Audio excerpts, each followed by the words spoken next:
Le froid mordant de janvier 1764 transperçait même les épais manteaux de laine. Les sabots des chevaux résonnaient sur les pierres gelées du chemin serpentant vers les hauteurs sauvages de Lozère, où la civilisation semblait s'effacer progressivement derrière un voile de brume glaciale. Antoine de Beauterne, capitaine des dragons du roi Louis XV, serrait les rênes de sa monture d'une main ferme, ses yeux perçants scrutant les forêts denses qui bordaient la route. « Monsieur le capitaine », murmura son lieutenant, François Rintaud, dont la voix tremblait légèrement dans l'air glacé. Les villageois de la dernière auberge parlaient encore de cette créature. Ils affirment qu'elle a dévoré 3 bergers la semaine dernière. Beauterne ne détourna pas son regard des ombres mouvantes entre les sapins. À 42 ans, il avait servi le roi dans les colonies d'Amérique, affronté les Iroquois et les ours des grandes forêts du Nouveau Monde. Mais les récits qui remontaient jusqu'à Versailles depuis ces montagnes reculées du Gévaudan dépassaient tout ce qu'il avait pu entendre. 113 morts, Rintaud, répondit-il d'une voix grave, la vapeur de son souffle formant de petits nuages blancs. 113 âmes déchiquetées, mutilées, parfois partiellement dévorées. Sa Majesté ne peut tolérer qu'une bête sème pareille terreur dans son royaume. Les chevaux avançaient péniblement sur le chemin de plus en plus escarpé. Les villages se raréfiaient, remplacés par des étendues désolées où seules quelques fermes isolées ponctuaient le paysage. La neige commençait à tomber, fine d'abord, puis de plus en plus dense, transformant le monde en un linceul blanc et silencieux. Vers le milieu de l'après-midi, ils atteignirent enfin Saint-Flour-de-Mercoire, un hameau accroché au flanc rocheux comme une verrue sur la peau rugueuse de la montagne. Les maisons de pierre sombre, aux toits d'ardoise couverts de neige, semblaient se blottir les unes contre les autres pour résister au vent glacial qui descendait des sommets. L'auberge du village, le Cerf Blanc, était un bâtiment trapu aux murs épais, ses fenêtres minuscules filtrant une lumière jaunâtre et vacillante. Beauterne et ses hommes attachèrent leurs chevaux sous l'auvent et pénétrèrent dans la chaleur relative de la salle commune. L'atmosphère était lourde, chargée de fumée de pipe et d'odeur de ragoût. Une vingtaine d'hommes, pour la plupart des paysans au visage buriné par le froid et le labeur, étaient assis autour de tables de bois brut. Les conversations cessèrent instantanément à l'entrée des soldats du roi. « Bonsoir, messieurs », déclara Beauterne en ôtant son chapeau, révélant des cheveux bruns légèrement grisonnants. « Je suis le capitaine de Beauterne, envoyé de Sa Majesté pour enquêter sur les événements qui troublent cette région. » Le silence se prolongea, pesant. Les regards se détournaient, fuyants. Finalement, un homme âgé, à la barbe blanche clairsemée, se leva péniblement de sa chaise près de l'âtre. « Jean Portefaix !» se présenta-t-il d'une voix rauque. « Maire de ce village, monsieur le capitaine, nous vous attendions. » Beauterne s'approcha, étudiant les visages marqués par la peur qui l'entourait. « Racontez-moi ce que vous savez sur cette bête. » Portefaix échangea des regards inquiets avec ses compagnons avant de reprendre. « Ce n'est pas une bête ordinaire, monsieur. Elle chasse comme un homme. Elle tend des pièges, attire ses victimes dans des endroits isolés. Et les corps qu'on retrouve, » sa voix se brisa légèrement, « ils sont mutilés de façon méthodique, comme si la créature savait exactement où frapper pour faire le plus souffrir. »« Les témoins ?» demanda Beauterne, sortant un carnet de cuir de sa redingote. « Peu ont survécu pour témoigner, » répondit un autre homme, plus jeune, aux cheveux roux ébouriffés. « Mais ceux qui l'ont aperçu parlent d'une bête énorme, plus grosse qu'un loup, avec des yeux qui brillent comme des braises dans l'obscurité. Elle se dresse parfois sur ses pattes arrière, comme un homme. » Beauterne nota soigneusement chaque détail. « Où ont eu lieu les dernières attaques ? » « Au col du Mercoire, sur le chemin qui mène vers les Hautes-Terres, » répondit Portefaix. « Mais capitaine, personne ne s'aventure plus là-haut après la tombée de la nuit. Il y a des bruits étranges qui viennent de la forêt, des hurlements qui ne ressemblent à rien de naturel. » La porte de l'auberge s'ouvrit brutalement, laissant entrer un tourbillon de neige et de vent glacé. Un homme entra en trébuchant, ses vêtements déchirés et ensanglantés, ses yeux écarquillés par la terreur. il s'effondra sur le sol en pierre, haletant. « Marcel !» s'écria quelqu'un. « Que t'est-il arrivé ?» L'homme leva des yeux hagards vers l'assemblée. « Elle a pris mon frère !» balbutia-t-il, ses lèvres bleues de froid tremblant violemment. Sur le chemin de la vieille ferme des verriers, la bête l'a attrapé et l'a traîné dans les bois. J'ai entendu ses cris. Mon Dieu, j'ai entendu ses cris pendant si longtemps. Un frisson parcourut l'assemblée. Le nom de Verrier sembla résonner dans la salle comme un glas funèbre. Bauterne s'agenouilla près de l'homme blessé. « Comment vous appelez-vous »« Marcel. »« Marcel Chastang » répondit-il en claquant des dents. « Mon frère Pierre et moi, on transportait du bois de chauffage à la ferme des Verriers. C'est une famille étrange, capitaine. Ils vivent isolés dans les hauteurs, ne descendent jamais au village. Mais ils paient bien, et avec l'hiver, continuez, encouragea Bauterne. On approchait de leur propriété quand on a entendu des hurlements dans la forêt. D'abord, on a cru que c'était des loups ordinaires, mais le son, il frissonna. Le son était différent, plus intelligent. Puis, elle est apparue. Marcel ferma les yeux, comme s'il revivait la scène. Elle était massive, capitaine, 2 fois la taille d'un loup normal, avec un pelage noir comme la nuit. Mais ce qui m'a terrifié, c'était ses yeux. Ils brillaient d'une intelligence malveillante. Elle nous regardait, comme si elle nous étudiait. Qu'est-il arrivé ensuite ? Elle a bondi sur Pierre, mais pas comme un animal sauvage. Elle l'a attrapé avec une précision chirurgicale, visant ses jambes pour l'immobiliser sans le tuer immédiatement. Puis elle l'a traîné vers les bois, et j'ai entendu... Sa voix se brisa complètement. J'ai entendu d'autres voix, des voix humaines qui riaient. Un silence de mort s'abattit sur l'auberge. Même le crépitement du feu dans la cheminée semblait étouffé. « Des voix humaines » répéta Bauterne, fronçant les sourcils. Marcel hocha la tête avec vigueur. « Je le jure sur la tombe de ma mère, capitaine, il y avait des hommes avec cette créature. Je les ai entendus parler. En patois local, ils riaient de la souffrance de mon frère. » Bauterne se redressa lentement, son esprit d'enquêteur analysant ces nouvelles informations troublantes. Une bête qui chasse méthodiquement, accompagnée d'hommes. Cela ne correspondait à aucune des hypothèses qu'il avait envisagées. « Cette ferme des Verriers ?» demanda-t-il en se tournant vers Portefaix. « Vous la connaissez ?» Le maire sembla vieillir de 10 ans en quelques secondes. « C'est une vieille famille, capitaine. Ils habitent ces montagnes depuis des générations, mais ils ne se mélangent pas aux gens du village. On dit qu'ils pratiquent des coutumes étranges. » « Quel genre de coutumes ?» Portefaix échangea des regards nerveux avec les autres villageois. « Des rumeurs, capitaine. Rien de plus. On dit qu'ils ne respectent pas les lois de l'Église, qu'ils se marient entre eux dans la famille, et il y a des histoires sur leur chasse nocturne. » Leur chasse ? Non, ils chassent la nuit, capitaine, jamais le jour. Et ils rapportent toujours du gibier, même quand tous les autres chasseurs rentrent bredouilles.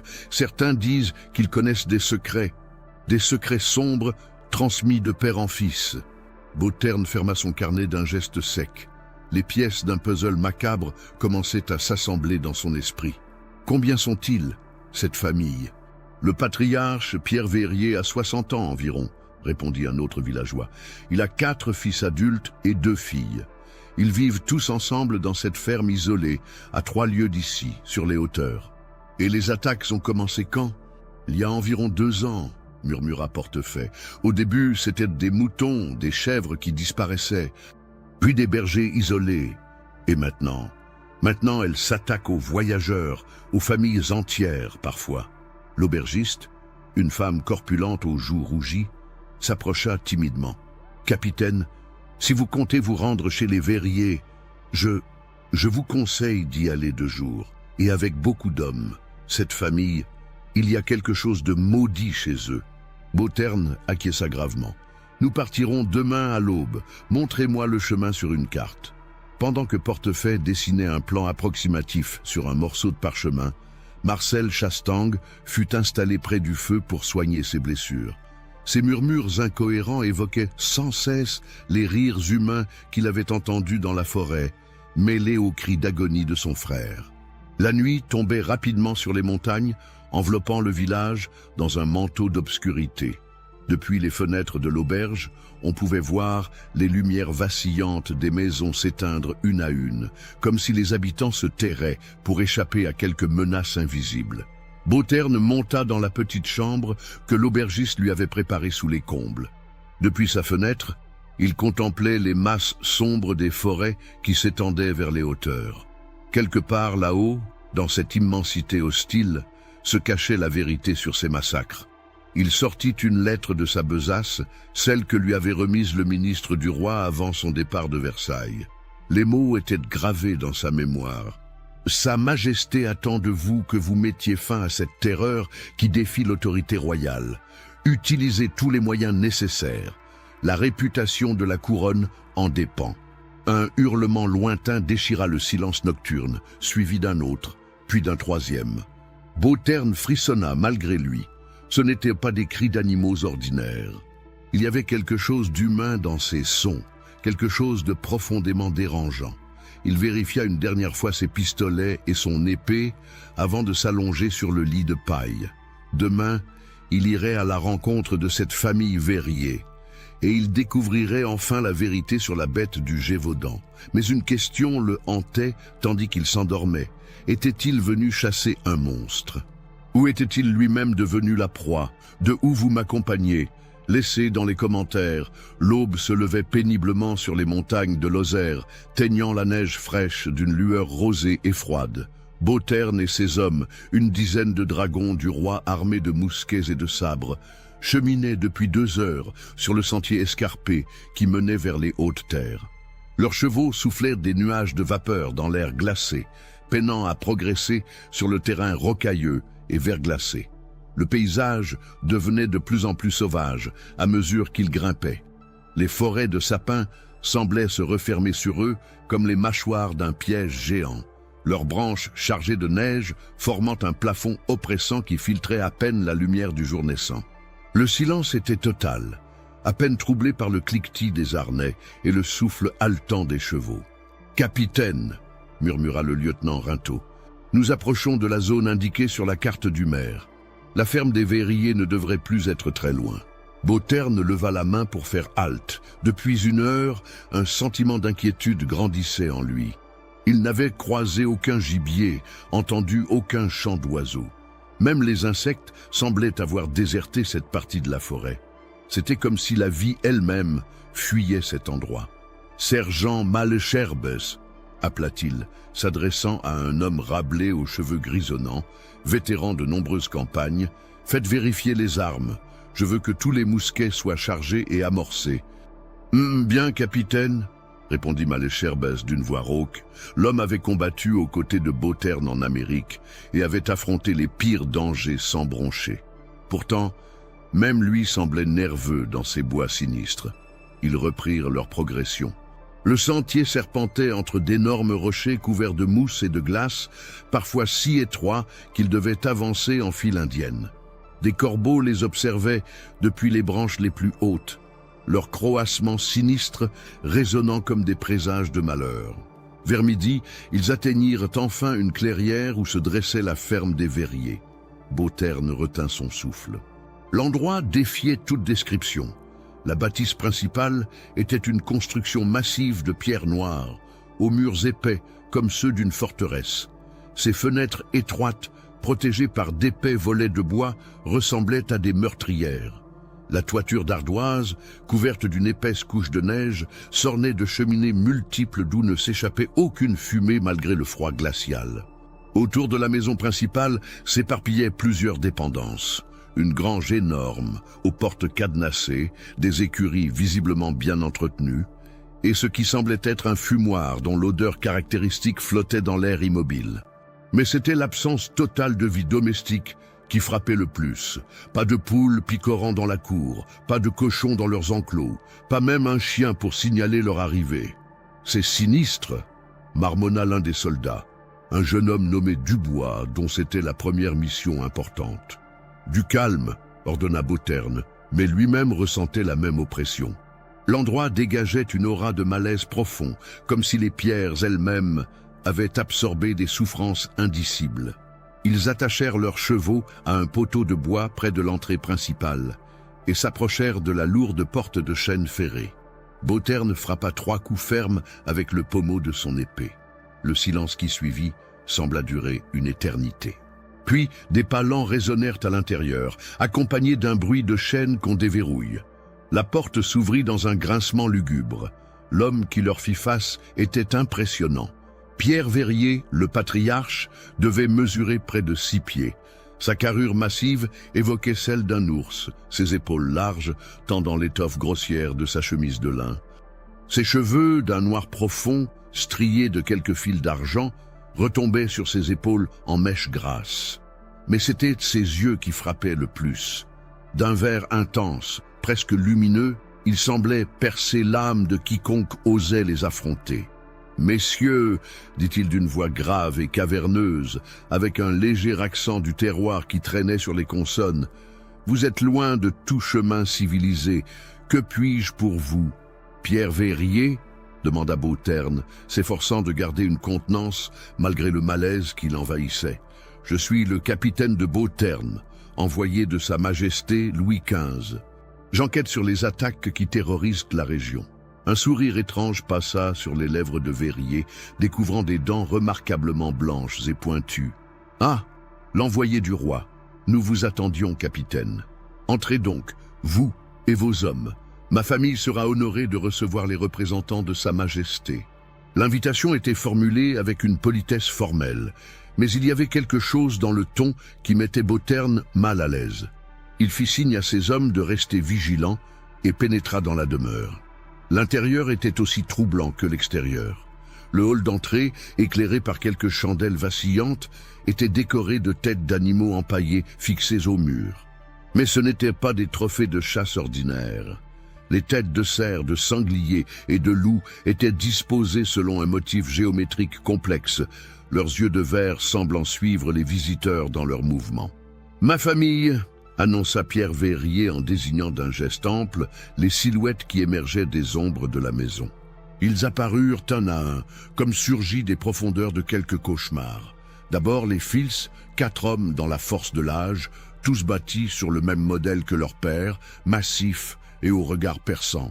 Jean, l'aîné, avait une 40aine d'années et des cicatrices qui barraient son visage, comme les traces de griffes d'un animal sauvage.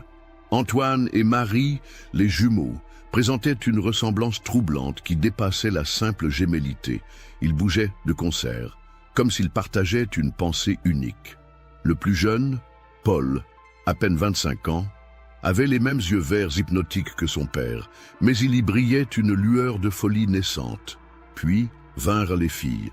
Marguerite, l'aînée, était une femme d'une 40aine d'années à la beauté sombre et inquiétante. Sa sœur Catherine, plus jeune d'une 10aine d'années, évoluait avec une grâce féline troublante, ses mouvements rappelant ceux d'un prédateur qui évalue sa proie. « Mes enfants !» poursuivit Pierre avec une fierté évidente. « Voici le capitaine de Bauterne et ses hommes. Ils enquêtent sur les troubles qui agitent notre paisible région. » Le mot « trouble » fut prononcé avec une ironie à peine dissimulée qui fit frissonner Bauterne.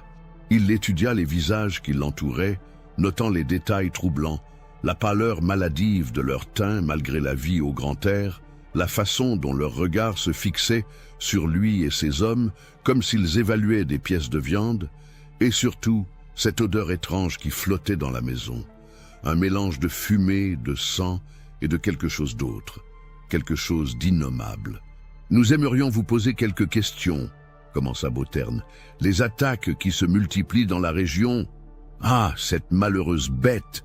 l'interrompit Pierre en secouant la tête d'un air désolé. « Elle fait tant de ravages. Nous-mêmes avons perdu plusieurs de nos moutons, n'est-ce pas, mes enfants ?» Les acquiescements qui suivirent semblaient étrangement coordonnés comme une récitation préparée à l'avance. « Vous chassez dans la région ?» continua Bauterne. « Bien sûr, capitaine !» répondit Jean, l'aîné, d'une voix aussi grave que celle de son père. « Comment survivrions-nous autrement dans ces montagnes isolées?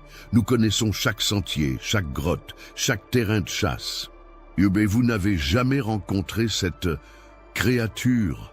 Un silence étrange s'abattit sur la famille. Les regards s'échangèrent, chargés de significations secrètes. « Oh si !» murmura finalement Catherine, la plus jeune des filles, avec un sourire qui découvrit ses dents particulièrement acérées. « Nous l'avons vu, capitaine, de très près même. » « Catherine !» la réprimanda sèchement son père. Mais la jeune femme continua, ses yeux verts brillants d'un éclat malicieux. « Elle est magnifique, capitaine, plus belle et plus sauvage que tout ce que vous pourrez imaginer. Quand elle chasse, c'est comme une danse mortelle et parfaite. » Bauterne sentit un frisson glacé parcourir son échine. Il y avait quelque chose de profondément dérangeant dans la façon dont cette femme parlait de la bête, presque avec admiration. « Où l'avez-vous vue » demanda-t-il, s'efforçant de garder un ton neutre. « Partout, capitaine » répondit Pierre en fusillant sa fille du regard. « Elle rôde dans toutes nos forêts, mais elle est rusée. Elle ne se montre que lorsqu'elle le veut bien. » L'un des soldats de Bauterne, le jeune Dubois, s'était approché d'une fenêtre pour observer la cour.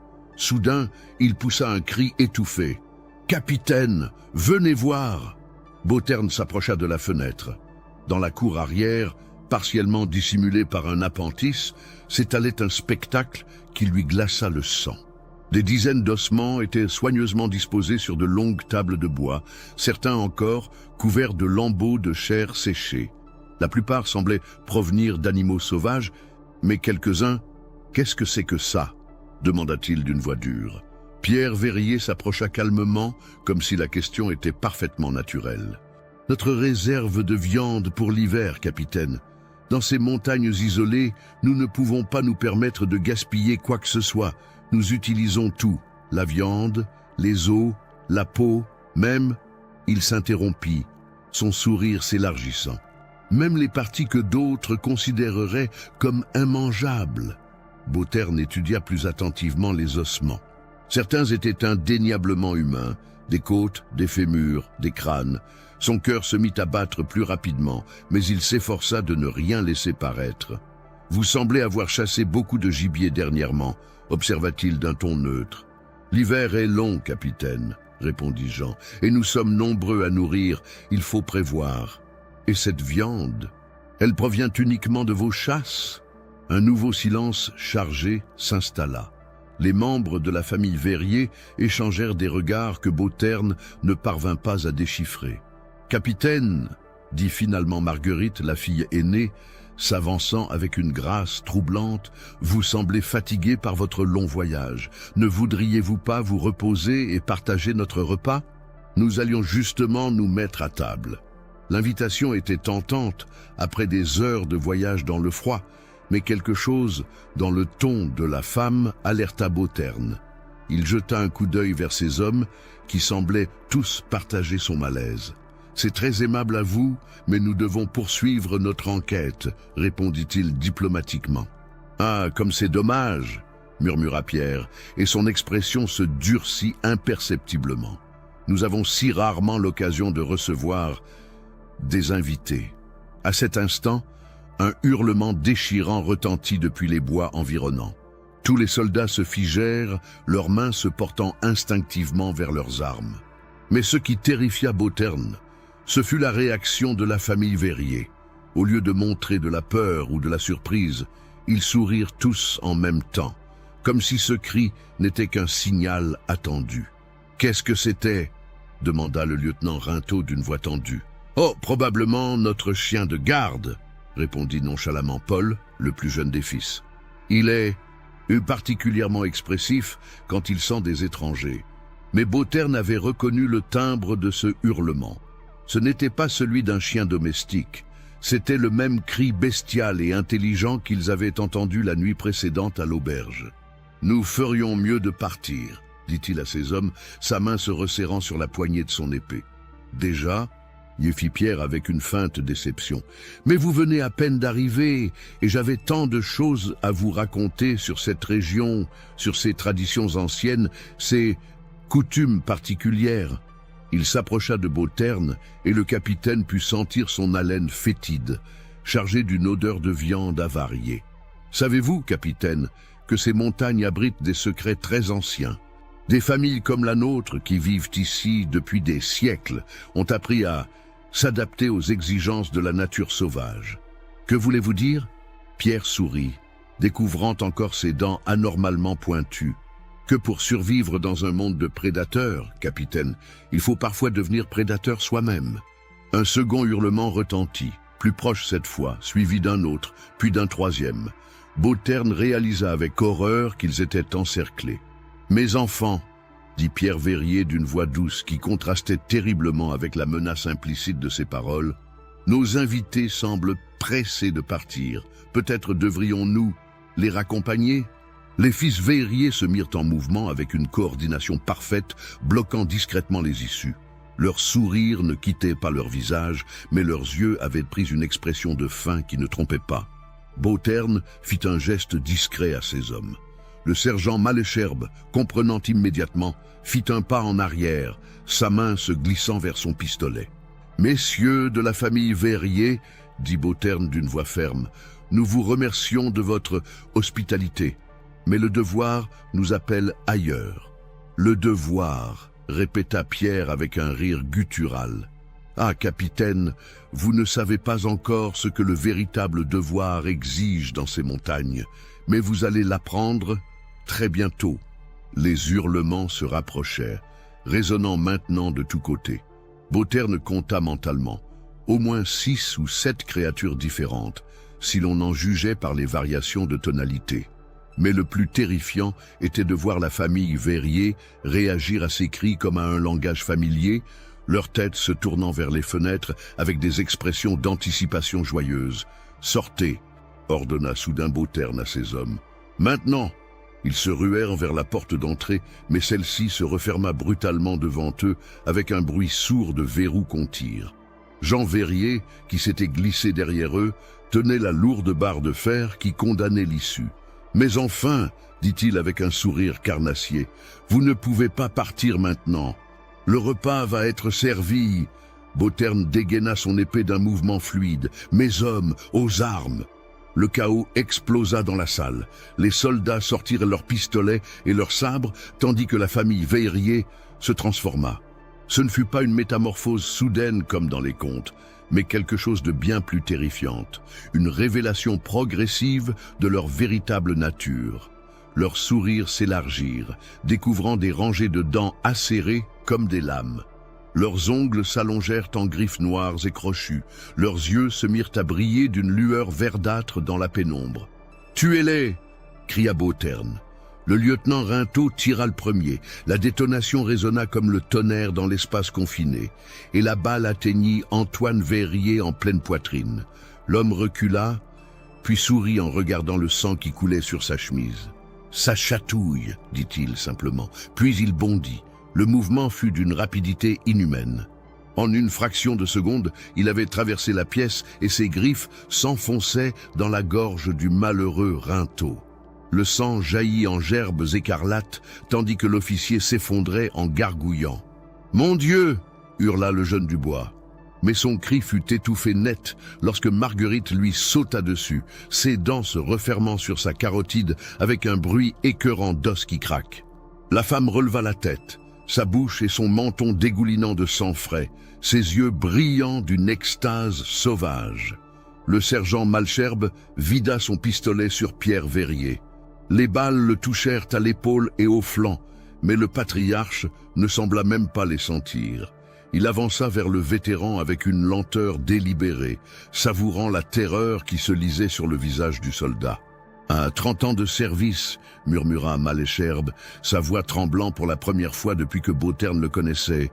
« J'ai combattu les Iroquois, les Anglais, les ours des Grands Lacs, mais ça... » Pierre Verrier lui posa une main sur l'épaule. Sa prise était si puissante que les os craquèrent audiblement. « 30 ans pour en arriver là, » dit-il avec une compassion moqueur. « Oh, quelle tragédie !» Puis, il lui brisa la nuque d'un seul mouvement. Bauterne se retrouva seul au milieu du carnage, son épée à la main, entouré par les membres survivants de cette famille monstrueuse. 6 de ces hommes gisaient déjà dans des mares de sang, leurs corps mutilés de façon ignoble. « Capitaine, dit Pierre en s'essuyant les mains sur sa chemise ensanglantée. Vous commencez enfin à comprendre ce à quoi vous avez affaire. Vous n'êtes pas humain, balbutia Bauterne. Catherine éclata de rire, un son cristallin qui contrastait horriblement avec l'horreur de la scène. « Oh si, capitaine, nous sommes très humains, simplement évolués, adaptés. Nous avons appris à tirer parti de tous les aspects de notre nature. Vous êtes des monstres. Nous sommes une famille, corrigea Paul en léchant le sang qui maculait ses griffes. Une famille très unie, très soudée. Nous partageons tout, capitaine. Nos repas, nos chasses, nos plaisirs. » Bauterne recula, cherchant désespérément une issue. Mais toutes les fenêtres étaient barricadées, toutes les portes condamnées, et dehors, les hurlements continuaient, plus forts et plus nombreux. « Qui sont-ils » demanda-t-il en désignant l'extérieur. « Nos partenaires » répondit Jean avec un sourire sanglant. « D'autres familles comme la nôtre, d'autres lignées qui ont compris que pour survivre dans ces montagnes, il fallait embrasser sa véritable nature. Nous chassons ensemble, nous nous nourrissons ensemble. Et maintenant, ajouta Pierre en s'approchant, vous allez comprendre pourquoi nous n'avons jamais été inquiétés par les autorités. Pourquoi aucun enquêteur envoyé ici n'est jamais reparti pour faire son rapport. Bauterne leva son épée, mais Pierre l'arrêta d'un geste méprisant. La lame se brisa net contre ses griffes comme si elle avait été faite de verre. Vous voulez savoir la vérité sur la bête du Gévaudan, capitaine, dit le patriarche en le saisissant par la gorge. La voici.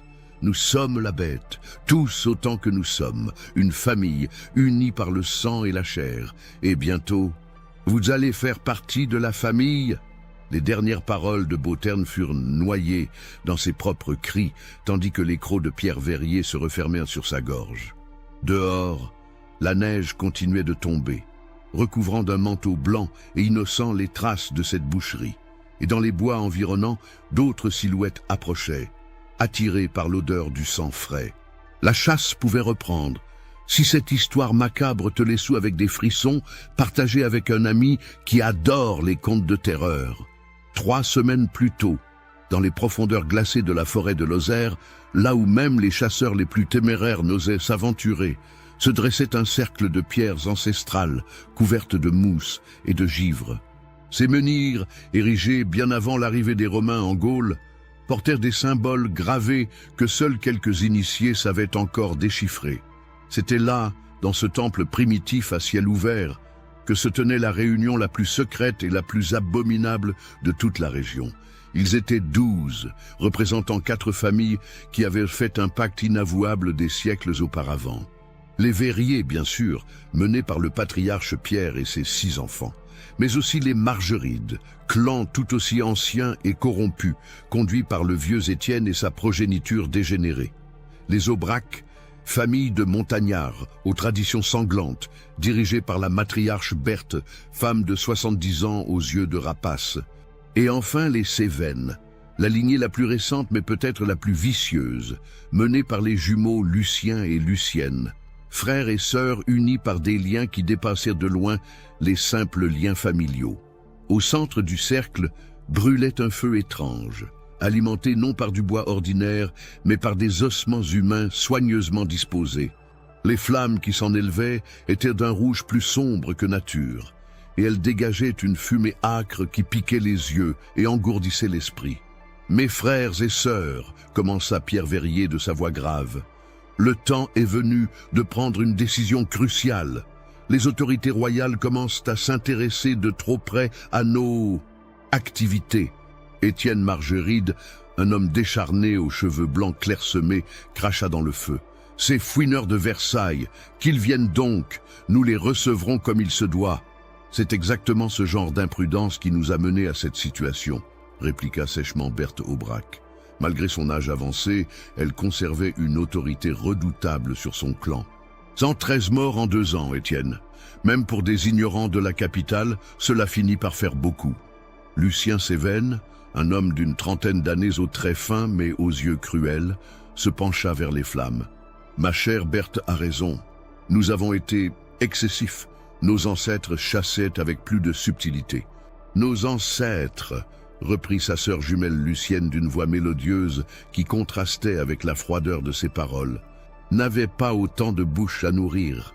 Nos familles ont prospéré, nos lignées se sont multipliées. Il nous faut plus de ressources. Pierre acquiesça gravement. Lucienne soulève un point important. Nous sommes maintenant plus de 50, répartis sur tout le territoire du Gévaudan, et nos besoins, nos appétits, ne cessent de croître. Il se leva et commença à faire le tour du cercle, ses yeux verts brillant dans la lueur du feu d'ossement. Mais ce n'est pas seulement une question de quantité. Nos corps changent, mes frères.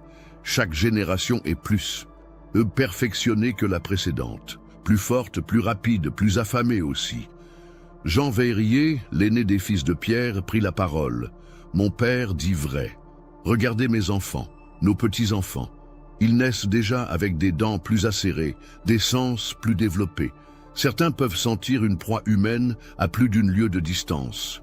Ah, et ils grandissent si vite, ajouta Catherine Vérier avec une fierté maternelle déplacée. Mon petit dernier n'a que 12 ans, mais il peut déjà tuer un homme adulte de ses seules mains. Et l'appétit qu'il a. Rires guttural s'élevèrent autour du cercle.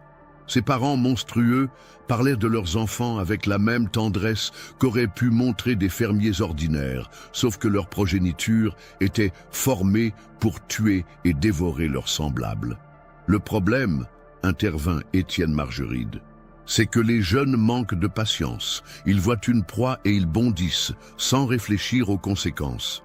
Ils sont jeunes, excusa Pierre. Ils apprennent, mais tu as raison, nous devons être plus disciplinés, plus stratégiques.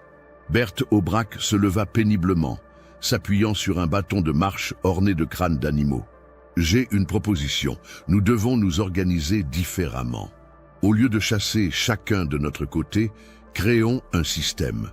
Des territoires définis, des quotas respectés, des méthodes plus discrètes. Que proposes-tu exactement ? Demanda Lucienne Cévennes. Division du territoire en 4 zones, expliqua Berthe en traçant des lignes dans la terre gelée avec son bâton. Chaque famille prend en charge une zone. Nous limitons nos prises à, disons, 1 par mois par famille. Et nous varions les méthodes pour éviter que les autorités ne détectent un schéma récurrent. Pierre fronça les sourcils. 1 par mois, c'est très peu pour nourrir nos clans. 1 famille par mois, précisa Berthe avec un sourire cruel. Pas un individu, une famille entière, parents, enfants, grands-parents s'il y en a. Cela nous donnera plus de viande, et surtout, cela éliminera les témoins potentiels. Un murmure d'approbation parcourut l'assemblée. L'idée était séduisante dans sa simplicité monstrueuse. Et comment procédons-nous pour l'approvisionnement ? Demanda Lucien. Nous attirons nos proies dans des endroits isolés, répondit Étienne, ses yeux brillants d'une lueur sadique. Ma famille contrôle plusieurs sentiers de montagne. Nous pouvons simuler des accidents, des glissements de terrain qui bloquent les voies de passage habituelles et forcent les voyageurs à emprunter nos itinéraires privilégiés. Excellente idée, approuva Pierre. Et nous pouvons utiliser nos plus jeunes membres comme appât. Une jeune fille apparemment en détresse au bord d'un chemin, un enfant qui semble s'être perdu. Les humains ordinaires sont si prévisibles dans leur compassion. Catherine Vérier battit des mains avec un enthousiasme malsain. Oh oui, ma petite Marie excelle dans ce rôle. Elle a de si beaux yeux innocents, jusqu'à ce qu'elle révèle ses vraies dents. Mais il faut aussi penser aux investigations, fit remarquer Lucien. Si les disparitions deviennent trop systématiques, même les autorités locales finiront par remarquer. C'est là qu'intervient notre second avantage, dit Pierre avec un sourire satisfait. Nous avons des alliés bien placés. Il fit un geste vers les ombres qui bordaient le cercle de Pierre. 3 silhouettes s'avancèrent dans la lumière du feu. Le premier était un homme d'une 50aine d'années, vêtu de la robe noire d'un ecclésiastique. Ses traits étaient nobles, mais ses yeux reflétaient une corruption profonde. « Mes chers amis, dit-il d'une voix onctueuse, permettez-moi de me présenter, Père Augustin Morange, curé de la paroisse de Saint-Alban, et partenaire de longue date de vos familles. Le second personnage était un homme corpulent aux vêtements richement brodés, visiblement un notable local. Maître Philippe Chastel, se présenta-t-il, lieutenant de louveterie du roi pour cette région, en charge, officiellement, de l'élimination de la bête qui terrorise nos montagnes. Le troisième était plus surprenant, une femme élégante d'une quarantaine d'années, dont la beauté sophistiquée contrastait étrangement avec l'environnement sauvage. Dame Marguerite de Morangiès, dit-elle avec une révérence moqueuse, épouse du seigneur local et organisatrice de certains divertissements particuliers pour la noblesse de la région. Pierre sourit avec satisfaction. Comme vous pouvez le voir, nous ne manquons pas de soutien dans les sphères influentes. Le père Morange s'assure que les familles des victimes reçoivent les consolations spirituelles appropriées et que les enterrements se déroulent rapidement, sans trop de questions. Et sans autopsie trop approfondie, ajouta le prêtre avec un rire qui glaçait le sang. Il est si facile de convaincre des paysans superstitieux que certaines blessures sont l'œuvre du diable et ne doivent pas être examinées de trop près. Chastel prit le relais. De mon côté, je m'occupe des enquêtes officielles. Chaque fois qu'un rapport remonte aux autorités supérieures, je m'assure qu'il contienne suffisamment d'incohérences et de pistes contradictoires pour décourager toute investigation sérieuse. Et moi, dit Dame de Morangiès avec un sourire carnassier, je fournis des distractions pour les enquêteurs trop curieux. Mes soirées sont réputées dans toute la région pour leur plaisir. Exotique. Il est rare qu'un homme ressorte de chez moi avec l'esprit encore entièrement concentré sur son travail. Berthe Aubrac hocha la tête avec approbation. Un réseau parfaitement organisé. Mais cela suffit-il à garantir notre sécurité à long terme? Il y a plus, dit Pierre, ses yeux brillant d'une lueur particulière. Nous avons reçu une information précieuse. Le roi lui-même envoie un enquêteur spécial. Un certain capitaine de Beauterne, vétéran des campagnes d'Amérique. Un silence tendu s'abattit sur l'assemblée. « Quand » demanda Étienne. « Dans quelques semaines. Il sera accompagné d'une dizaine d'hommes, tous soldats expérimentés. » Lucienne se pencha vers le feu, son visage éclairé par les flammes rougeoyantes. « Et que proposes-tu » Le sourire de Pierre s'élargit, révélant ses dents acérées. « Que nous lui offrions l'accueil qu'il mérite, mais pas immédiatement. D'abord, nous le laisserons enquêter, découvrir quelques indices soigneusement disposés. Nous voulons qu'il comprenne exactement ce à quoi il a affaire avant qu'il ne rejoigne nos réserves. »« Pourquoi cette cruauté supplémentaire ?» demanda Lucien. « Parce que, répondit Pierre, la terreur qu'il ressentira dans ces derniers instants sera délicieuse. Et parce que son rapport ne parviendra jamais à destination, Versailles pensera qu'il a simplement disparu avec ses hommes comme tant d'autres avant lui. » Père Morange leva les mains vers le ciel étoilé. « Mes enfants, ce que vous accomplissez ici dépasse la simple survie. Vous perpétuez une tradition millénaire, un culte ancestral qui honore les vrais dieux de ces montagnes, les dieux qui exigent le sang et la chair en offrande. Nos ancêtres gaulois, ajouta Dame de Morangiès, savaient déjà que certaines lignées étaient destinées à s'élever au-dessus de l'humanité commune. Vous êtes les héritiers de cette sagesse antique. » Chastel acquiesça vigoureusement. « Et moi, en tant que représentant officiel de la couronne, je peux vous assurer que tant que vous maintiendrez la discrétion relative, aucune force militaire importante ne sera déployée contre vous. Paris a bien d'autres préoccupations. » L'Assemblée se leva d'un même mouvement. Le rituel touchait à sa fin, mais il restait encore une cérémonie à accomplir. « Mes frères et sœurs, » déclara Pierre solennellement, « renouvelons notre serment. Approchez-vous du feu sacré. » Un à un, les membres des 4 familles s'avancèrent vers les flammes alimentées par des ossements humains. Ils se placèrent la main au-dessus des flammes, laissant la chaleur intense brûler leurs paumes, puis ils dirigèrent leurs mains ensanglantées vers leur bouche. « Par le sang de nos victimes, » récitèrent-ils en chœur, « par la chair de nos proies, par la terreur de nos ennemis, nous jurons de rester unis dans la chasse éternelle. Nous sommes les enfants de la nuit, » continua le chœur monstrueux, « les héritiers de la faim ancestrale, les gardiens du secret mortel. Et de celui qui trahit ce serment conclut Pierre d'une voix tonnante, soit dévoré par ses propres frères et que ses os nourrissent le feu sacré pour l'éternité. Les flammes s'élevèrent soudain plus haut, comme si elles approuvaient ce pacte abominable. Dans leur lueur rouge sang, les visages des conjurés prirent des aspects bestiaux, leurs traits se déformant pour révéler leur véritable nature. Puis, aussi soudainement qu'elle avait commencé, la cérémonie prit fin. Les familles se dispersèrent dans la forêt, chacune regagnant son territoire de chasse, emportant avec elle les plans qui allaient faire du capitaine de Beauterne et de ses hommes les prochaines victimes de leur appétit insatiable. Dans le cercle de pierres ancestrales, seuls les ossements continuèrent de brûler, éclairant de leur lumière maudite les symboles gravés qui racontaient l'histoire d'un pacte vieux de 1000 ans entre l'humanité et ses démons les plus sombres. La bête du Gévaudan n'était pas une créature solitaire égarée dans les montagnes. C'était une famille, plusieurs familles. Une lignée entière qui avait choisi de renoncer à son humanité pour embrasser quelque chose de bien plus ancien et de bien plus terrible. Et leur fin ne faisait que commencer. Soutenez notre chaîne en cliquant sur le bouton « Merci » en forme de cœur, afin que nous puissions continuer à vous proposer des histoires aussi sombres et captivantes que celle-ci. Mars 1764, Versailles puis Gévaudan. Les appartements du ministre de la Guerre au château de Versailles baignaient dans une lumière dorée filtrée par les hautes fenêtres ornées de rideaux de soie. Le maréchal de Belle-Isle, homme d'État expérimenté aux cheveux poudrés et au regard perçant, arpentait nerveusement son bureau en acajou massif.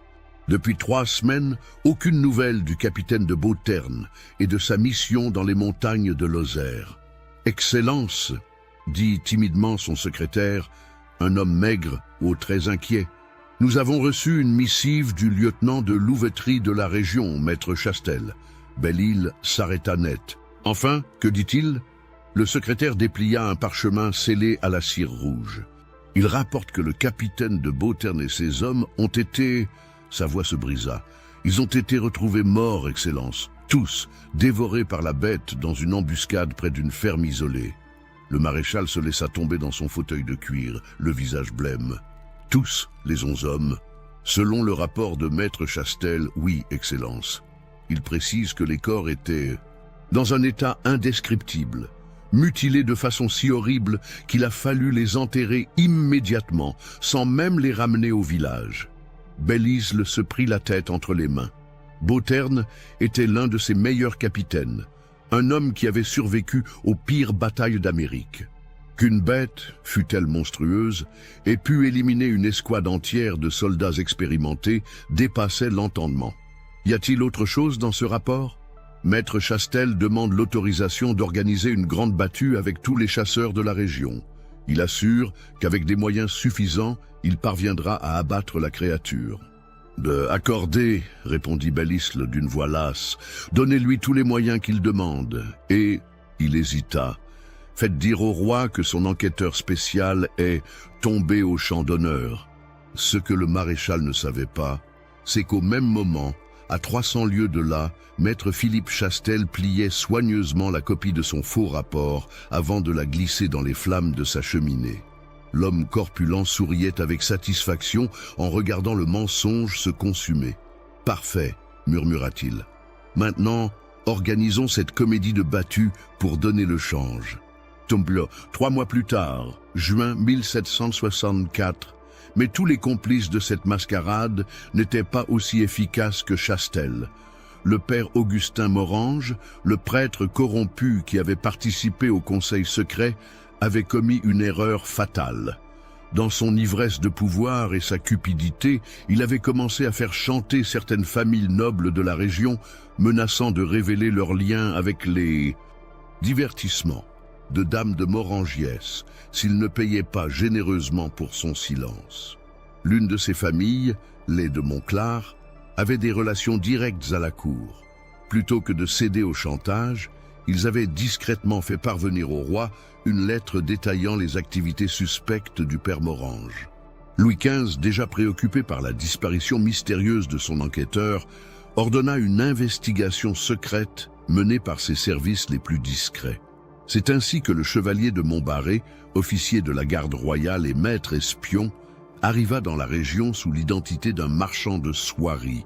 Contrairement à Bauterne, Montbarré ne se rendit pas directement chez les familles suspectes. Il commença par établir un réseau d'informateurs parmi les paysans, les domestiques, les artisans, tous ceux qui voyaient et entendaient tout sans jamais être remarqués. Ce qu'il découvrit dépassa ses pires craintes. « Votre grâce, écrivit-il dans son rapport chiffré au roi, ce que nous prenions pour les méfaits d'une bête sauvage relève en réalité d'une conspiration humaine d'une ampleur épouvantable. Plusieurs familles de la région se sont constituées en sectes anthropophages, sacrifiant régulièrement des innocents à leurs appétits monstrueux. Ils opèrent sous la protection d'un réseau de complicité qui s'étend jusqu'aux autorités religieuses et administratives locales. Le lieutenant de louveterie Chastel, le père Morange et dame de Morangiès ne sont que les plus visibles d'un système de corruption qui gangrène toute la région.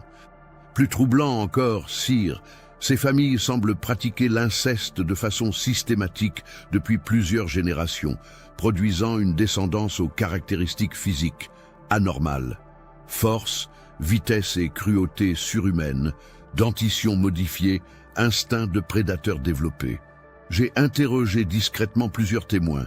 Tous décrivent des créatures qui se déplacent parfois à quatre pattes comme des animaux, mais qui peuvent aussi se dresser et utiliser des outils comme des humains. La frontière entre l'homme et la bête semble avoir été délibérément effacée chez ces dégénérés. Le rapport de Montbarré comportait 15 pages de détails minutieux, de témoignages recoupés, de preuves accumulées patiemment pendant des mois d'investigation. Mais surtout, il contenait la liste complète des familles impliquées et de leurs complices. Louis XV lut ce document dans le secret de ses appartements privés, loin des oreilles indiscrètes de la cour. Sa réaction fut immédiate et implacable. « Cette abomination, déclara-t-il à son ministre de la guerre, doit être éradiquée jusqu'à la dernière racine, mais en silence. Si de telles horreurs étaient rendues publiques, elle ternirait à jamais la réputation de notre royaume. » L'été, septembre 1764, l'opération fut menée avec une efficacité militaire que n'auraient jamais soupçonné les familles Veirier, Margeride, Aubrac et Cévennes. 3 compagnies de dragons d'élite, spécialement sélectionnées pour leur discrétion et leur loyauté absolue au roi, convergèrent vers les montagnes de Lozère par des routes différentes. Le colonel Henri de Broglie, commandant de l'opération, avait reçu des ordres très précis. Élimination totale, pas de prisonniers, pas de témoins, et surtout, destruction complète de toute trace de ces activités. L'attaque eut lieu simultanément sur les 4 propriétés à l'aube du 19 septembre 1764. Les familles monstrueuses, habituées à être les prédateurs, se retrouvèrent soudain dans la position de proie. Chez les Veirier, la bataille fut particulièrement féroce. Pierre et ses fils, alertés par leur sens aiguisé, tentèrent de fuir vers les bois, mais ils tombèrent sous les balles des tireurs d'élite postés dans les arbres environnants.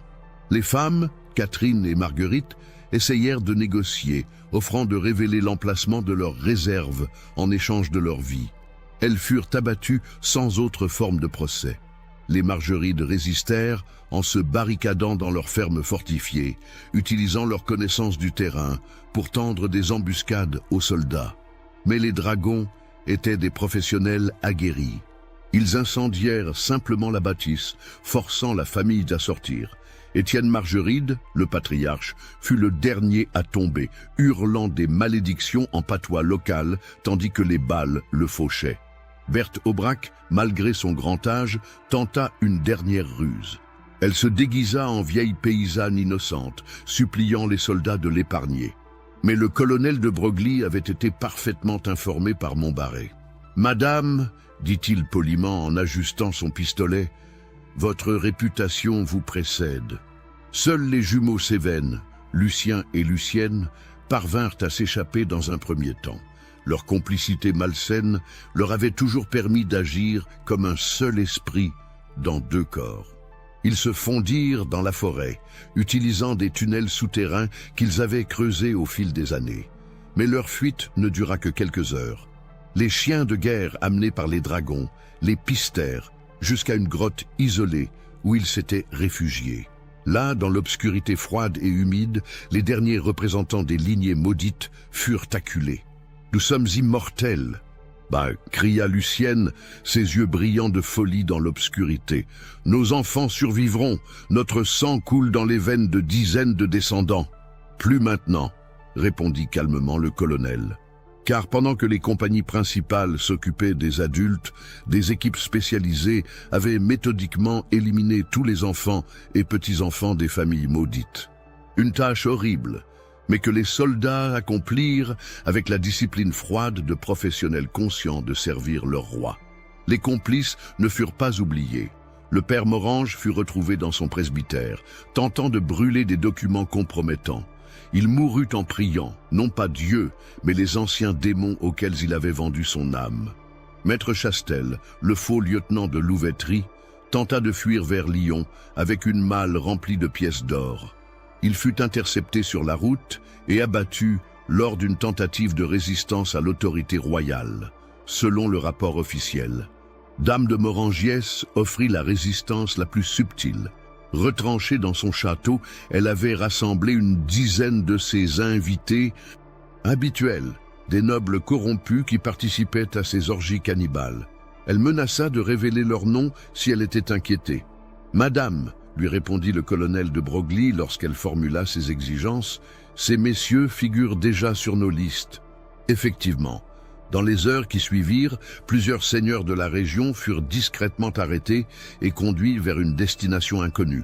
Leurs familles reçurent des lettres expliquant leur départ soudain pour une mission diplomatique secrète au service du roi. Ils ne revinrent jamais.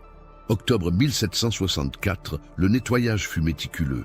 Toutes les fermes des familles maudites furent incendiées après que leurs caves et leurs dépendances eurent été fouillées. Ce qui découvrirent les soldats dépassa en horreur tout ce que les rapports de Montbarré avaient pu laisser imaginer. Des chambres entières remplies d'ossements humains, soigneusement triés par âge et par sexe. Des saloirs contenant des chairs humaines conservées comme de la viande de porc. Des instruments de torture d'une sophistication diabolique conçus pour prolonger les souffrances des victimes avant leur mise à mort. Mais le plus troublant était un ensemble de cahiers et de registres rédigés avec un soin maniaque qui détaillait 3 siècles de meurtres rituels. Les familles maudites avaient tenu une comptabilité précise de leurs crimes. Nom des victimes, date des meurtres, méthode utilisée, partie du corps consommée par chaque membre de la famille. Le registre le plus ancien, celui des Verriers, remontait à 1453. Il révélait que leur transformation en monstres n'était pas naturelle, mais résultait d'un pacte délibéré avec des forces obscures. La première génération avait été constituée de brigands ordinaires, qui s'étaient réfugiés dans ces montagnes pour échapper à la justice royale. Affamés par un hiver particulièrement rude, ils avaient d'abord tué et mangé leurs chevaux, puis leurs chiens. Quand même cela ne suffit plus, ils s'étaient entre-dévorés. Jusqu'à ce qu'il ne reste qu'une seule famille, celle de Jean Veillerier, l'ancêtre de Pierre. C'était alors qu'était intervenu un mystérieux personnage, décrit dans le registre comme l'homme noir des vieilles forêts. Cet être, qui n'était manifestement pas entièrement humain, leur avait proposé un marché. Il leur enseignerait comment survivre en se nourrissant de chair humaine sans être découverts, comment développer leurs capacités physiques au-delà des limites naturelles, comment perpétuer leur lignée en s'affranchissant des tabous moraux. En échange, il devrait lui offrir régulièrement des victimes selon des rituels précis et surtout, il devrait pratiquer l'inceste systématique pour concentrer et purifier les dons qu'il leur accordait. Génération après génération, le pacte avait été respecté. Les familles s'étaient lentement transformées, devenant de plus en plus fortes, de plus en plus cruelles, de plus en plus autres. Le colonel de Broglie, homme de guerre endurci, ne put terminer la lecture de ces documents sans vomir. Il ordonna que tout soit brûlé immédiatement. « Ces abominations, déclara-t-il à ses officiers, ne doivent jamais être connues. Si de tels écrits existaient, ils pourraient inspirer d'autres fous à tenter de reproduire ces expériences. Ndline, novembre 1764. La version officielle des événements fut soigneusement construite. Selon les rapports qui parvinrent à Paris, la bête du Gévaudan avait finalement été abattue par maître Chastel lors d'une grande battue. L'animal, un loup de taille exceptionnelle rendu fou par une maladie inconnue, avait été exposé publiquement avant d'être enterré. Pour donner crédibilité à cette version, les services secrets du roi firent même fabriquer une dépouille de loup artificielle, empaillée par les meilleurs taxidermistes de Paris. Cette relique fut montrée dans quelques villages de la région avant d'être discrètement fait disparaître. Quant aux familles des victimes réelles de la secte cannibale, elles reçurent des compensations généreuses accompagnées d'une explication. Leurs proches étaient morts dans l'accomplissement d'une mission secrète au service de Sa Majesté. Des pensions à vie furent accordées aux veuves et aux orphelins, à condition qu'ils gardent le silence absolu sur les circonstances réelles de ces décès. La région elle-même fut pacifiée par l'installation d'une garnison permanente de dragons, officiellement chargée de surveiller les derniers soubresauts de brigandage dans les montagnes. En réalité, ces soldats avaient pour mission de s'assurer qu'aucun descendant des familles maudites n'avait échappé à la purge. Car malgré l'efficacité de l'opération, le colonel de Broglie et ses hommes n'étaient pas entièrement certains d'avoir éliminé tous les membres de la secte. Quelques femmes enceintes avaient pu fuir, quelques enfants cachés dans les bois avaient peut-être survécu, quelques complices mineurs avaient pu échapper aux mailles du filet. Cette incertitude expliquait la surveillance continue qui fut maintenue dans la région pendant des décennies. Les dragons qui y étaient stationnés avaient reçu des ordres très spécifiques: surveiller discrètement la population locale, signaler tout comportement suspect et surtout enquêter immédiatement sur toute naissance présentant des caractéristiques inadditionnelles. De Versailles, décembre 1764. Dans ses appartements privés, Louis XV brûla personnellement le rapport définitif du colonel de Broglie. Les flammes de la cheminée consumèrent les dernières traces écrites de l'opération la plus secrète de son règne. « Majesté, demanda timidement le maréchal de Belle-Isle, ne devrions-nous pas conserver au moins une trace pour l'histoire ?» Louis XV secoua la tête avec ferveur. « Il n'y a pas d'histoire pour ce genre d'événement, maréchal. Il y a seulement l'oubli et la vigilance éternelle. » Le roi se dirigea vers la fenêtre et contempla les jardins de Versailles, couverts de neige sous la lune hivernale. « Faites comprendre à vos successeurs, maréchal, qu'il existe dans ce royaume des menaces qui ne figurent dans aucun manuel militaire, des ennemis que ne peut vaincre aucune stratégie conventionnelle. Ces familles maudites n'étaient peut-être que le début. Si de tels pactes avec les ténèbres ont pu être conclus une fois, ils peuvent l'être à nouveau. La couronne de France doit toujours être prête à affronter l'impensable. » Dans les mois qui suivirent, un service spécial fut discrètement créé au sein de l'administration royale. Officiellement, il s'agissait du Bureau des Affaires extraordinaires, chargé d'enquêter sur les phénomènes inexpliqués pouvant troubler l'ordre public. En réalité, c'était la première organisation officielle de lutte contre les menaces surnaturelles de l'histoire de France, car si les familles Verrier, Margeride, Aubrac et Cévennes avaient été détruites, l'homme noir des vieilles forêts, lui, n'avait jamais été retrouvé. Et dans les archives les plus secrètes du royaume, une note manuscrite du roi précisait « Que nos descendants n'oublient jamais. Ce qui a pactisé une fois avec les ténèbres cherchera toujours de nouveaux serviteurs. La vigilance éternelle est le prix de la civilisation. » La bête du Gévaudan était morte, mais elle avait laissé derrière elle des questions que personne n'osait poser et des réponses que personne ne voulait connaître. Décembre 1789, 25 ans plus tard, la Révolution française avait bouleversé l'ordre ancien et avec lui la surveillance discrète que l'ancienne monarchie maintenait sur les montagnes de Lozère. Le Bureau des Affaires extraordinaires avait été dissous dans la tourmente révolutionnaire, ses archives brûlées par des sans-culottes qui y voyaient un instrument d'oppression royale. Ce qu'ils ne savaient pas, c'est qu'en détruisant cette surveillance, ils ouvraient la voie au retour de l'horreur. Marie-Claire Dubois, elle avait abandonné le nom maudit de verrier depuis longtemps, observait depuis la fenêtre de sa modeste ferme les fumées qui montaient du village de Saint-Flour-de-Mercoire. À 60 ans, elle conservait une beauté sombre troublante, ses yeux verts brillant de la même lueur prédatrice que ceux de ses ancêtres.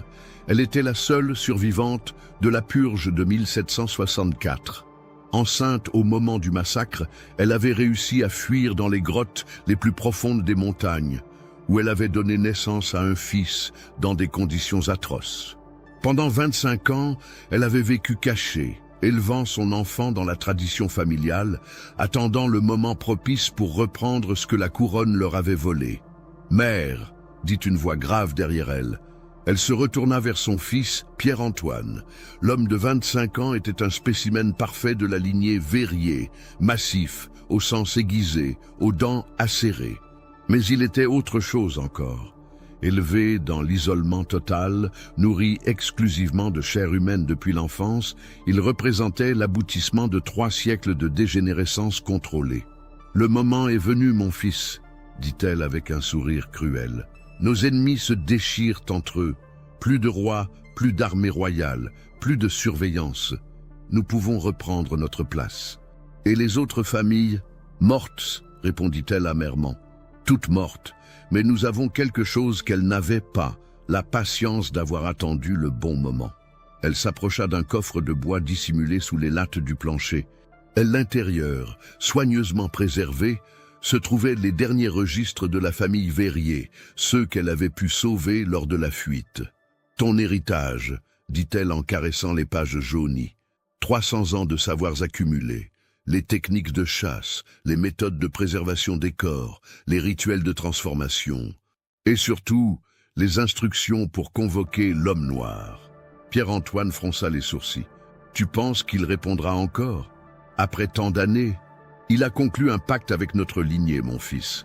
Tant qu'il reste un verrier vivant, ce pacte demeure valide. Elle se dirigea vers la porte de la ferme. Dehors, la nuit d'hiver était glacée, étoilée et silencieuse. Parfaite pour ce qu'elle avait prévu. « Viens, dit-elle, il est temps que tu rencontres ton véritable père. » Ils marchèrent pendant 2 heures dans la forêt enneigée, suivant des sentiers que seule Marie-Claire connaissait encore. Ils atteignirent finalement le cercle de pierres ancestrales, toujours debout malgré les siècles, ces menhirs couverts de mousse et de glace.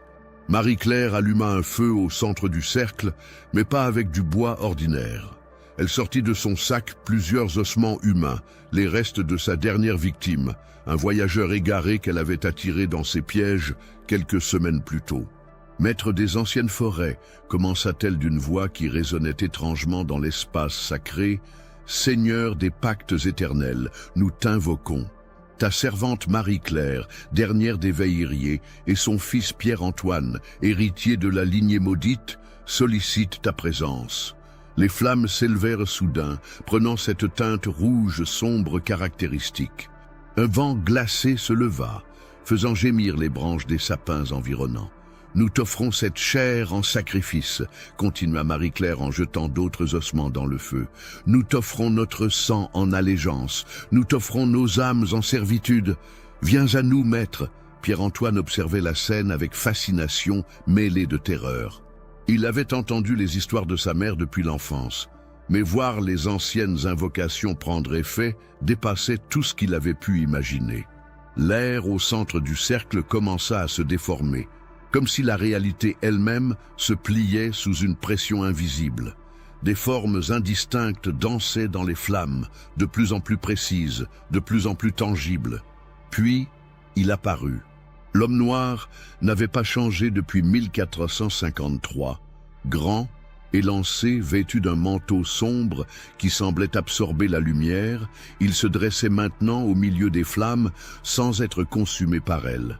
Son visage était d'une beauté androgyne troublante, mais ses yeux étaient des puits d'obscurité où brillaient des étoiles mortes. « Marie-Claire » dit-il d'une voix qui résonnait comme un écho venu des profondeurs de la terre, « la dernière de ma lignée préférée.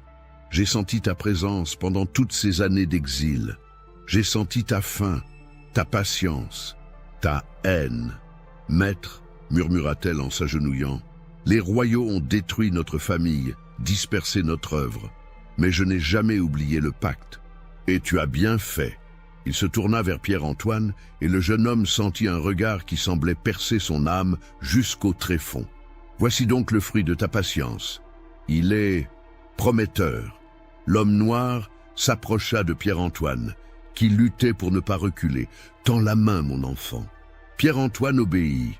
L'homme noir saisit sa main dans la sienne, une main glacée comme la mort mais d'une force terrible, et y enfonça ses ongles. Le sang coula, noir dans la lueur rouge des flammes. Par ce sang, entonna l'être mystérieux, je renouvelle l'ancien pacte. Par cette chair, je confirme l'alliance éternelle. Par cette âme, je scelle le destin de la lignée. Il porta la main ensanglantée de Pierre-Antoine à ses lèvres et but le sang qui coulait.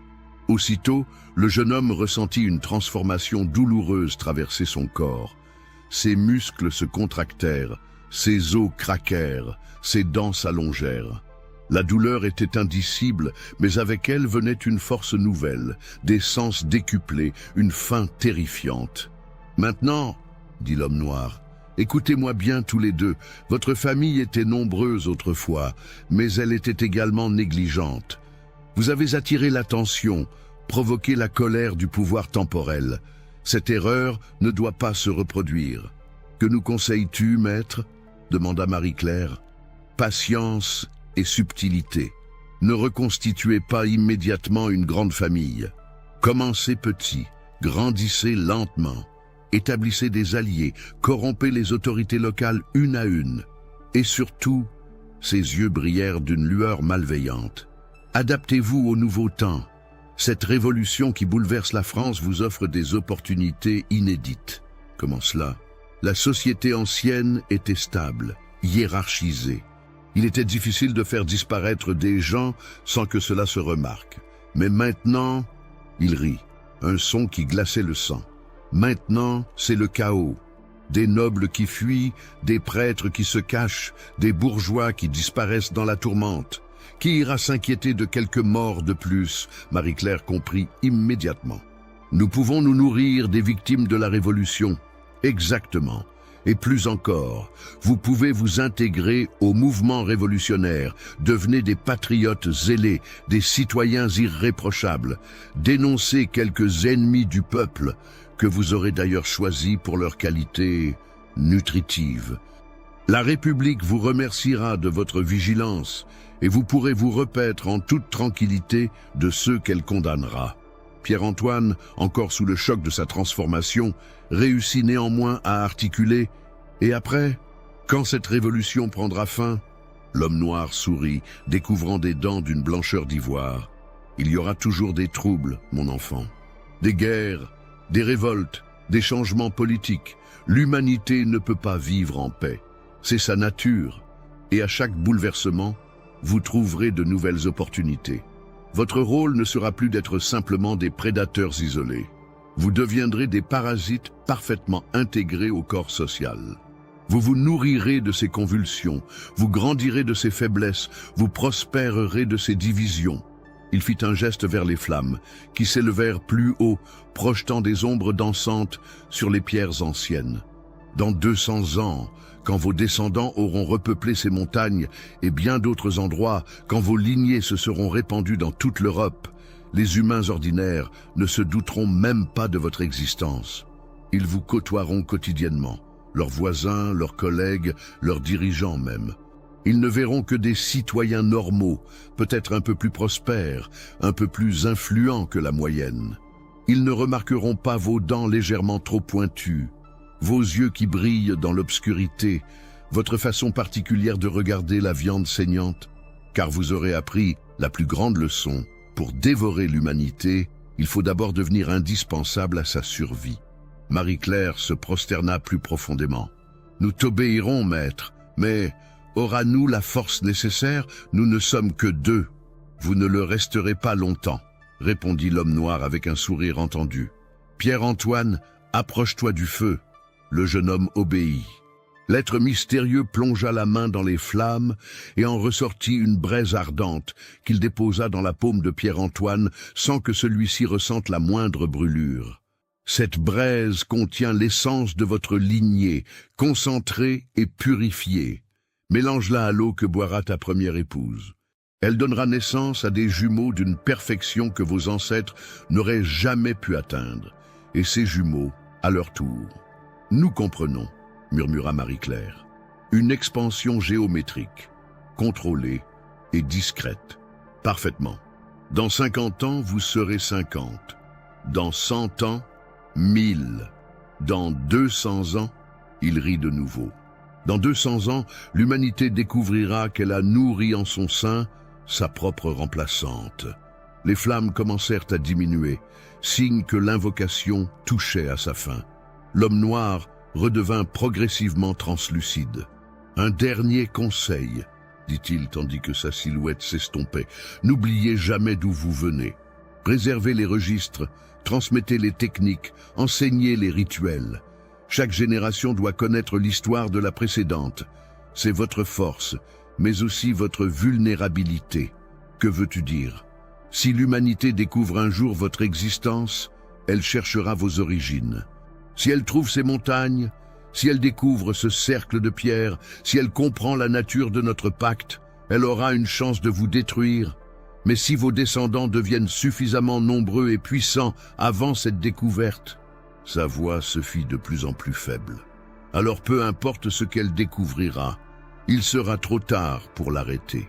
L'homme noir disparut complètement, ne laissant que le souvenir de sa présence oppressante et l'odeur de soufre qui imprégnait l'air glacé.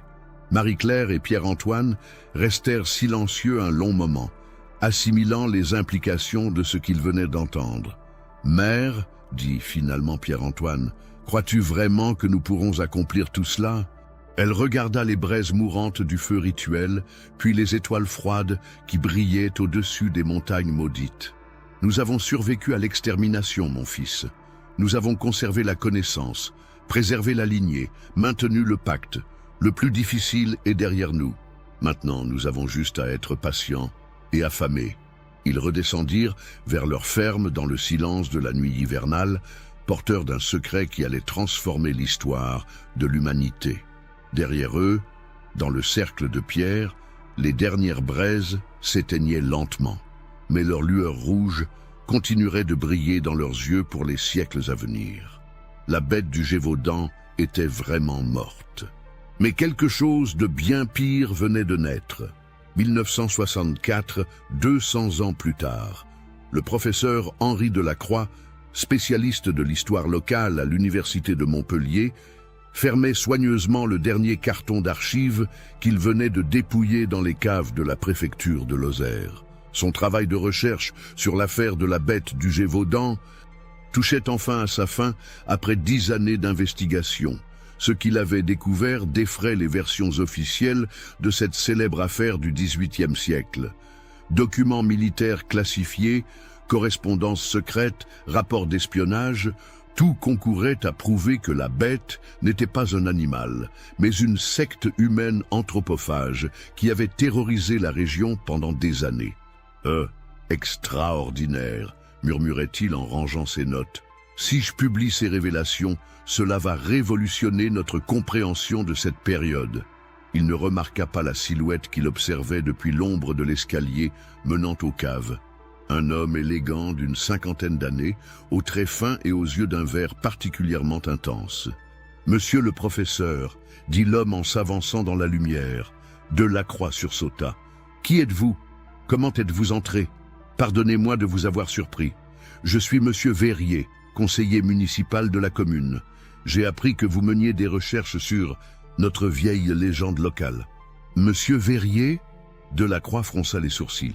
Ce nom lui disait quelque chose, mais il n'arrivait pas à se rappeler où il l'avait lu. « Je serais très intéressé de connaître vos conclusions, professeur. Cette histoire fascine ma famille depuis des générations. » L'homme souriait avec une politesse parfaite, mais quelque chose dans son regard mettait Delacroix mal à l'aise.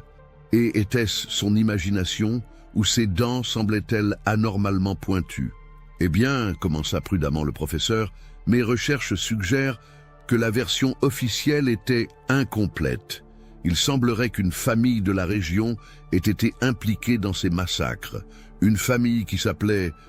Il s'interrompit brusquement. Le nom lui revenait maintenant. Verrier. C'était le nom de la famille cannibale, mentionné dans les rapports secrets qu'il venait de lire.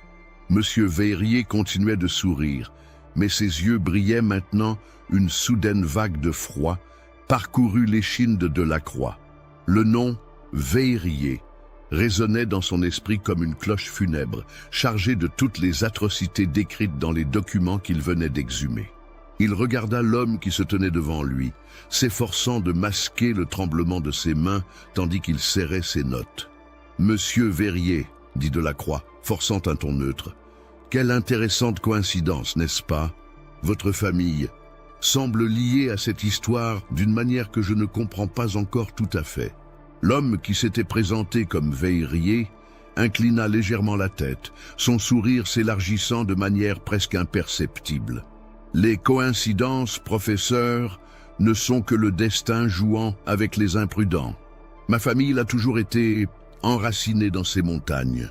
Nous faisons partie de leur histoire, de leurs secrets. » Delacroix recula d'un pas, son instinct lui hurlant de fuir, mais sa curiosité académique le retenait. « Vos ancêtres, savez-vous quelque chose à leur sujet? Sur ce qui s'est passé au XVIIIe siècle? Sur la bête ?» Le sourire de Verrier se transforma en quelque chose de plus prédateur, ses pupilles semblant scintiller d'un vert surnaturel dans la lumière tamisée de la cave. « Oh professeur, je sais tous deux, bien plus que ce que vos vieux dossiers poussiéreux pourraient révéler. Mes ancêtres étaient des survivants, des gens qui ont appris à prospérer là où d'autres ne faisaient que périr. » La porte de la cave grinça en s'ouvrant et une silhouette élancée émergea des ombres. Une femme, peut-être dans la trentaine, aux cheveux noirs et aux yeux identiques à ceux de Verrier. Elle dégageait une élégance froide, ses mouvements presque félins. « Père, dit-elle, sa voix douce mais teintée d'une menace voilée. Le professeur semble fatigué. Ne devrions-nous pas l'inviter à dîner chez nous? Ce serait un honneur. » Delacroix sentit l'air devenir plus lourd, comme si la cave elle-même conspirait contre lui. « Je vous remercie de votre amabilité, » répondit-il, sa voix vacillant. « Mais j'ai des engagements à Montpellier. Une autre fois, peut-être ?»« Une autre fois pourrait être trop tard, » murmura la femme, s'approchant d'un pas lent et délibéré. « Le savoir que vous portez, professeur, est dangereux. Et nous, les Verrier, avons une longue tradition de protéger nos secrets. » Avant que Delacroix ne puisse réagir, la porte de la cave se referma avec un fracas retentissant et le bruit de chaînes traînées résonna dans l'espace claustrophobique. Il tenta de saisir ses notes, mais Verrier les arracha de ses mains avec une force inhumaine, déchirant les pages d'un mouvement rapide. « Vous auriez dû rester à Montpellier, professeur, » dit Verrier, sa voix désormais un grondement sourd. « Mais ne vous inquiétez pas, vos recherches ne seront pas vaines. Elles nourriront une cause bien plus grande. » Les lumières de la cave vacillèrent et s'éteignirent, plongeant l'espace dans une obscurité totale. Un cri retentit, bref et étouffé, suivi du bruit caractéristique de dents déchiquetant la chair. Lorsque les lumières revinrent, des heures plus tard, la cave était vide. Les notes de Delacroix avaient disparu, et la seule trace de sa présence était une tache de sang séchée sur le sol de pierre, bientôt balayée dans les ombres de l'histoire. Dans les montagnes de Lozère, la neige continuait de tomber, recouvrant les anciens secrets d'un manteau blanc et silencieux. La lignée des Verrier, désormais dispersée dans les villes et les villages, continuait de prospérer, cachée à la vue de tous. Et quelque part, dans les profondeurs des forêts, l'homme noir des vieilles forêts souriait, sachant que son pacte demeurait intact, nourri par le sang et la chair des imprudents. La bête du Gévaudan n'avait jamais vraiment disparu. Elle avait simplement appris à se cacher mieux.